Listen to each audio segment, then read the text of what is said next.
Another example of where innovation comes from unexpected occurrences.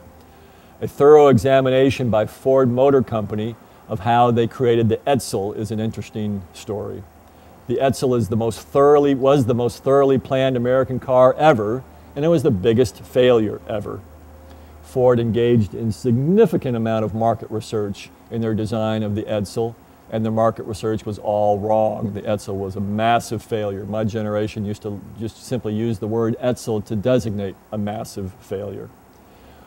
However, how Ford responded was by re-examining their marketing research methodologies, which led to the development of the first serious look at lifestyle modeling of market niches through market research, not just income categorization, which is what it had mostly been, but to find lifestyle cohorts, people who had interests, and that their interests defined them, not just their income. And as Ford developed this new marketing research technique, it led to the development of the Mustang, which was, of course, one of the most successful product launches ever.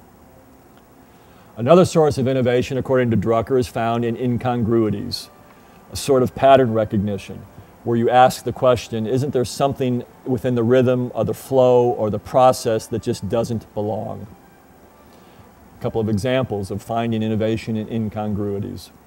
The ocean-going shipbuilders made remarkable progress in the first 50 years of the 1900s in improving all aspects of their ships, making them faster, making them more fuel efficient, adding more cargo space to them, yet the shipping companies were losing money. And by the 1950s, it was pretty much written off as a viable industry. However, here was an incongruity between assumptions and realities. The assumption was that success would be found in some improvement of the work that they were doing. Makes sense? You're going to improve somehow the work that you are doing. Instead, the shipbuilding industry found that the place to innovate was to stop doing some of the work that they had been doing. The cost of loading and unloading the ships of their cargo was dramatically reduced with the development of roll-on and roll-off container ships. The shipping companies left it to others to load the cargo into the containers, a shift in the point of view that made this one of the most profitable industries of the 60s and the 70s.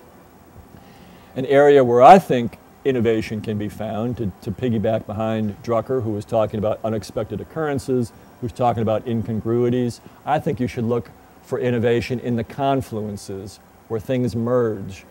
And I'll code it to finding patterns in nature as my examples. Besides being a guide in Canada at the fishing camp that I've told you a little bit about, I was also a guide on the White River in Arkansas. If you know about Bill Clinton's early political troubles, you know about the White River, and I was a guide on the White River.